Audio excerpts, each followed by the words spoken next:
And so then I said to the bartender, why would you have two when you have... Oh, we're live. Oh, sorry, we've had some technical difficulties, but welcome to the Home Group. I'm Ash. I'm Ali. No, I'm not. I'm Daniel. Unfortunately, Ali can't be here today, so I'll fill in. And so today we're coming to you live from the area inside the Drama Centre. Now that that's all sorted, it's time for the rundown. Now, there isn't much going on for the next few weeks of school. We do have a student free day on Monday of week 7. That's the 1st of September. Then later that week, we have both year 8 and 9 examinations. We wish you all the best of luck and hope you perform as well as you'd like. Coming up on this week's episode of the Home Group, Max talks about the origins of oceans. Sports Report gets some important news. Your Two brings us another hilarious video, and Bampton interviews the Year 6ers. And even something new you have never seen before. That's all for the rundown this week. Now it's off to the first segment. Hi, I'm Eliza and I'm going to be talking to the Year 6ers of what they think of the senior school. So, what do you guys think of the senior school? It's a lot bigger than usual and it's different to my primary school. Big? Yeah, it's big. Really big? Yeah, it's really big. What do you guys think of the senior school? Big! Alright. It's much bigger and more interesting. Are you scared of coming here next year? Not really. No. Are you guys from the junior school? Yeah. Well, I'm not. You're not? Oh, you're new. You ready for next year? Sort of. Yeah, I'm very excited to come here next year. It's going to be very different because it's a lot bigger than my old school, and I think I'll make lots of friends really quickly and have a really good time. So what was the best part about Transition Day? Seeing what the school's like and what you're going to have when you're year 7. The science lesson. The science lesson? Yeah. Do you like science? So what do you guys think of the senior school? Wicked!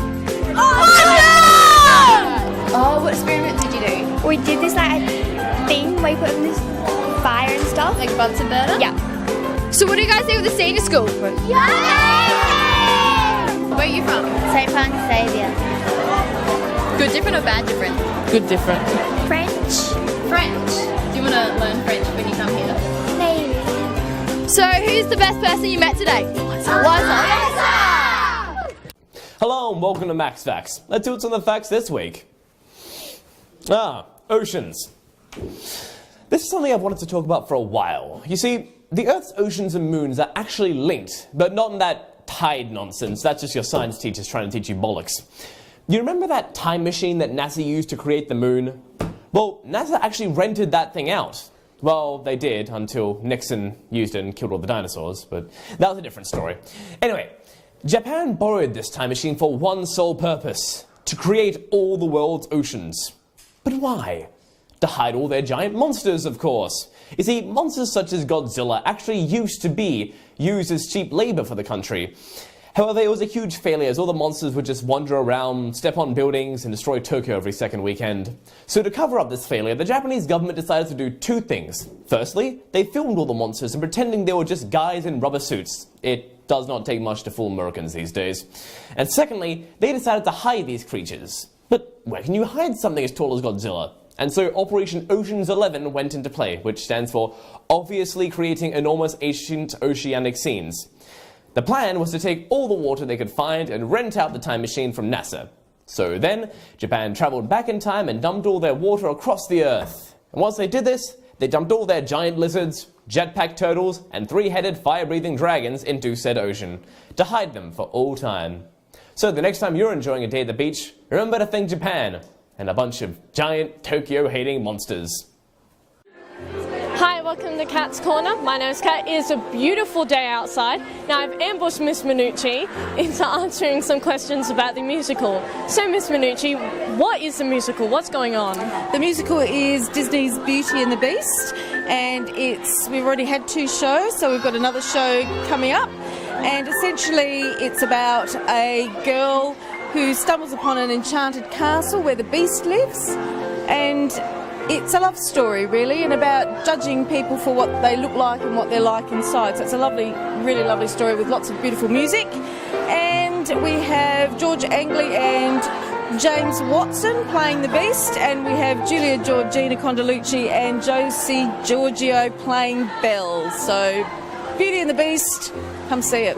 Are there any other major characters that are in the musical? Yes, we have quite a few major characters because the castle is enchanted.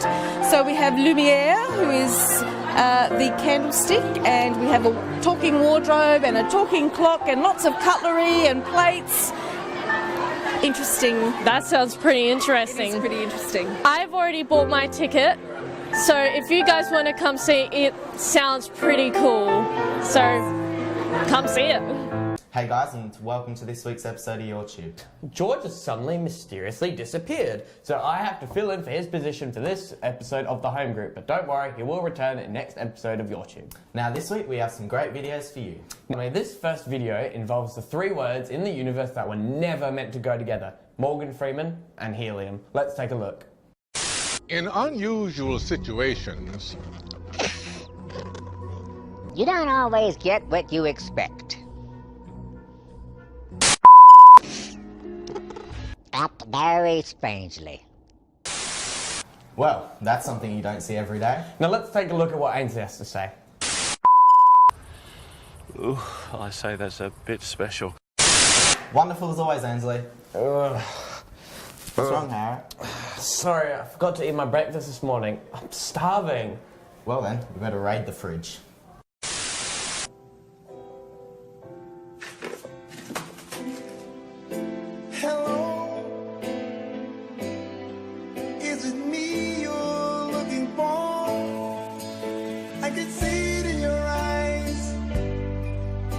I can see it in your smile.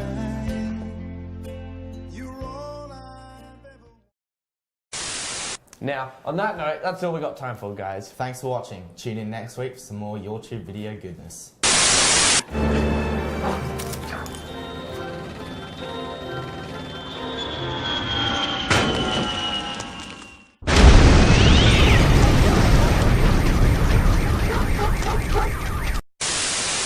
Hello and welcome to the Sports Report, the only sports report where my intro isn't funny anymore. I'm Daniel. And I'm Annie. This week on the Sports Report, Nothing. no sports. Of course there's no sports. Well, I sit here every day doing my job, don't get paid for it. Hey look, a plot device, fantastic. What is it? Oh, of course, it's for you. Fan mail. I love you, fan, whoever sent this. This isn't fan mail, this... Whoa. It's about Interco. The first 11 soccer team needs an 11th man. They've accepted my application. I've been sending these for about 5 years now.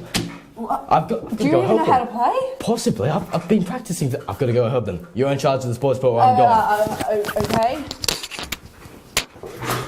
Okay, what are you doing? Saving Ignatius. Okay, seriously. Ignatius Wolves. What are you doing? Oh my god. Winning! Ignatius Wolves! One moment. Yeah, so it said to David, not Daniel. Yeah. It's really cold. Can I put a shirt on? You know what? This is your own fault. Well, I just I was so excited because... Once again, this has been the Sports Report. I'm Annie. I'm Daniel, not David. You stay classy, St. Ignatius. Thanks for stopping by. Once again, this has been the Home Group. I'm Ash. And I'm Alec. No, I'm not. I'm Daniel. And thanks for watching. See you later, guys.